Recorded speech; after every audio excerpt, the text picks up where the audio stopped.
Alors habituellement, on conseille de prendre les photos de portrait avec un téléobjectif ou un objectif standard. On peut aussi faire des choses sympas avec les grands angles qui sont eux habituellement utilisés pour les paysages. Alors comment utiliser des objectifs adaptés aux paysages pour les photos de portrait, c'est ce qu'on va voir ensemble dans cet épisode. Allez en avant, bien grand.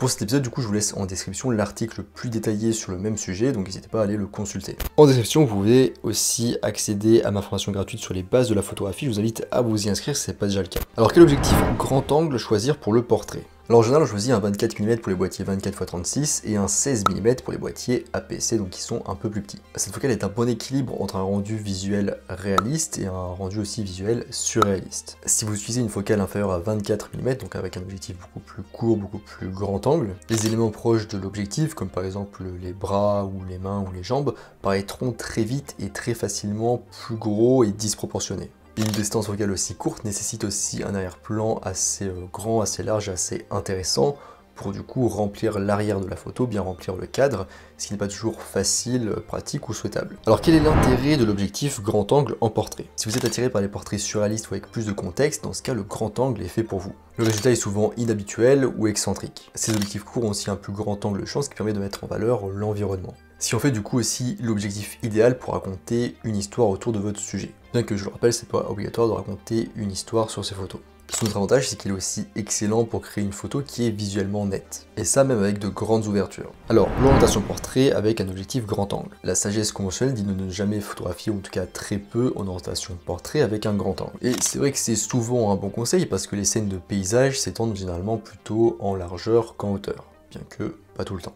Et elle s'adapte du coup en général mieux à un cadrage horizontal. Et du coup ce conseil il semble aussi logique pour les photos de portrait au grand angle. Les choses se passent en général sur les côtés de votre sujet, non pas au-dessus dans le ciel ou en dessous au sol. Mais l'orientation verticale est tout de même à tester au grand angle en photo de portrait. Parce qu'il peut permettre deux choses. Déjà d'incorporer des espaces négatifs au-dessus ou en dessous de votre sujet, mais aussi de mettre en valeur votre sujet, donc votre humain, et ou un environnement plus vertical. Soyez créatif avec la distorsion ou pas. Les objectifs grand angle disposent d'une formule de distorsion plus prononcée que les objectifs standards ou les téléobjectifs. Alors n'hésitez pas à jouer avec, c'est d'ailleurs l'un des intérêts de ce type d'objectif. Selon l'angle de prise de vue, des lignes exagérées peuvent permettre de guider le regard de votre spectateur vers votre sujet. Pensez aux portraits pris dans des escaliers ou dans des cadres architecturaux. Dans la photo ici, le photographe attire notre attention sur le couple qui se blottit dans sa chambre en composant la photo à travers une porte ouverte. Un objectif plus long, à cette même distance, aurait sans doute exclu l'encadrement de la porte. Vous demandez à ce qu'on se recule plus, mais on n'aurait pas eu forcément la place. Une autre façon d'utiliser la distorsion est de jouer avec la distance et la perspective qu'elle crée autour de votre sujet. Un excellent exemple de cela est de photographier sous un pont avec le sujet au centre de votre cadre pour que toutes les lignes environnantes convergent et mènent vers le point central.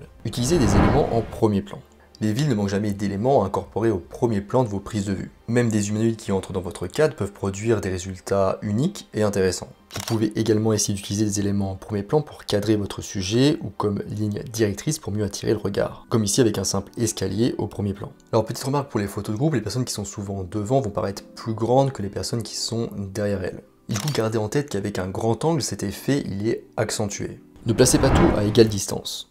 Une erreur courante, c'est de placer tous ces sujets principaux, ces éléments principaux, à une même distance de l'objectif. Cela produit souvent une photo plate et fade où rien d'important ne ressort. La photo ici en est un parfait exemple. L'épave et le sujet humain sont pris de face. Même si on a quelques éléments en arrière-plan qu'on devine, les éléments principaux sont à égale distance. Ce qui est frustrant car la scène semble avoir un gros potentiel. Un superbe arrière-plan, une belle épave et de belles textures. Pour rendre la photo plus intéressante et créer un sentiment de profondeur, le photographe aurait pu s'éloigner pour capturer plus de montagnes en arrière-plan avec le sujet et l'épave au premier plan, éloigner le sujet humain de l'épave, ou se rapprocher du sujet et de l'épave de côté, ce qui aurait eu pour effet d'avoir le sujet au premier plan avec la ligne directrice du bus qui va au premier plan jusqu'à l'arrière-plan et qui mène vers les montagnes du coup en arrière-plan, ou encore trouver un élément à mettre au premier plan. Et là vous vous dites peut-être, mais si je veux limiter cette distorsion, comment est-ce que je peux faire? Alors vous l'avez peut-être remarqué, mais la distorsion est visuellement plus présente sur les bords de votre photo. Donc si vous voulez garder des proportions au maximum réalistes, dans ce cas, placez tout simplement votre sujet au centre de votre cadre, donc au milieu de votre photo. Alors petite remarque technique, rappelez-vous que peu importe votre objectif, si vous prenez vos photos à moins de 3 mètres de votre sujet, il y aura des déformations. même si vous êtes au grand angle, au téléobjectif ou à l'objectif standard. Alors pour limiter les déformations en plus des distorsions, mettez-vous au minimum 3 mètres de votre sujet. Utilisez des angles bas. Généralement en photo de portrait, on évite de tasser son sujet. Donc les prises de vue du dessus, par exemple si j'avais une caméra, un appareil photo comme ça, et bien en général on évite en photo de portrait. Donc on évite les photos en plongée, en tout cas en partant de la tête. Et surtout si on voit une grande partie du corps dans le cadre.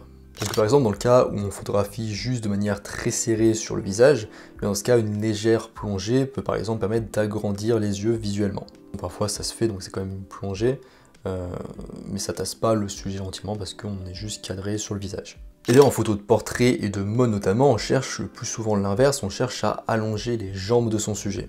Donc à faire en sorte qu'il soit visuellement plus grand, plus élancé. Et ça tombe bien parce que le grand angle est parfait pour ça. Un portrait en contre-plongée et au grand angle peut créer une photo puissante qui ajoute force et autorité à votre sujet. Plus vous vous rapprochez du sol et levez votre appareil photo, plus l'effet sera appuyé, alors à vous de jauger. Vous pouvez utiliser cet effet de manière conventionnelle en allongeant les jambes de votre sujet, ou de manière moins conventionnelle, en demandant par exemple au sujet de rapprocher sa chaussure, donc son pied, de l'appareil photo, pour qu'il paraisse un petit peu plus déformé. Ouais. Allô? Ouais. Attends, je comprends pas un truc là.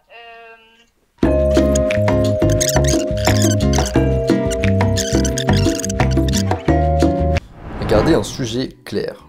L'erreur que l'on peut faire en photo de portrait avec un grand angle, c'est de vouloir faire entrer trop d'éléments dans le cadre et du coup de perdre notre sujet. Donc c'est pas forcément parce que vous avez plus de place dans votre cadre que vous devez le remplir d'un bout à l'autre. Restez bien concentré sur votre sujet. Vraiment que vous soyez plus sur la photo de paysage évidemment, mais si vous êtes toujours en photo de portrait, restez bien concentré sur votre sujet. Dans cet exemple, le cadre est large mais le sujet reste clair pour plusieurs raisons. Donc la scène est simplifiée, on a peu d'éléments, on a le ciel, le sol, les conteneurs et l'être humain. On a 3 éléments répétés en arrière-plan qui sont unifiés, et ils forment presque un espace négatif. On a l'humain seul qui contraste par sa texture, ses couleurs et sa taille. Et le sujet est au centre d'une symétrie et disposé sur une ligne de tiers. Donc tout ça permet de faire en sorte que le sujet soit bien clair. On voit bien que c'est l'être humain, le sujet. L'autre conseil pour avoir un sujet clair, c'est d'avoir un sujet intéressant. Recherchez par exemple des personnes qui ont fait l'expérience de la vie, ou un sujet qui possède quelque chose de spécial, une qualité intéressante, quelque chose d'unique et de différent. On appelle ça des sujets avec une gueule. Ça peut être un réel défi à trouver si vous faites des photos de personnes que vous trouvez dans la rue, mais ça marche très bien, les personnes du coup avec un physique particulier pour les photos de portrait au grand angle.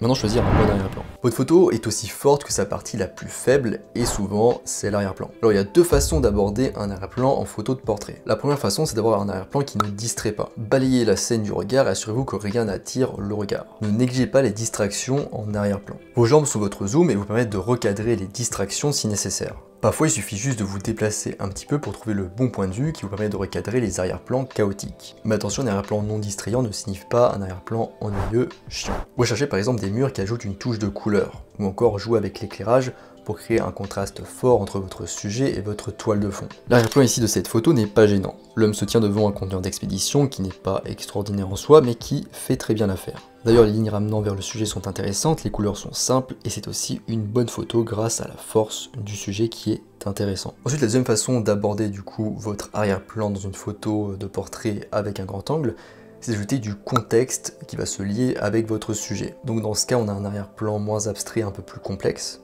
Et vous allez profiter du grand angle de champ que vous procure un objectif court pour incorporer des éléments qui se lient à votre sujet. Donc comme vous pouvez le voir, il n'y a rien de très compliqué. Ici, on introduit simplement la mer qui est l'endroit où le sujet pêche. L'histoire n'a pas besoin d'être très élaborée. On aurait pu aussi prendre simplement le pêcheur en légère contre-plongée avec le ciel bleu et simple derrière lui. Ou encore cadrer son visage ou faire un plan poitrine avec la mer en arrière-plan sur sa gauche ou sur sa droite. Vous pouvez aussi simplement fournir un contexte plus explicite à votre sujet. Donc sans spécialement forcément raconter d'histoire. Ici, on voit mieux dans quel environnement le sujet semble se reposer. Il n'y a pas vraiment d'histoire, juste une personne qui prend du temps pour elle. Voilà, on est à la fin de cet épisode sur comment prendre des photos de portrait au grand angle, j'espère que ça vous a plu. Je vous laisse du coup en description l'article beaucoup plus détaillé à ce sujet, n'hésitez pas à aller le consulter. Je vous rappelle aussi qu'en description, vous pouvez accéder à ma formation gratuite sur les bases de la photographie. Si ça vous intéresse, je vous invite à vous inscrire. Moi, je vous laisse ici à vos photos de portrait au grand angle et je vous dis à bientôt sur Internet mondiaux.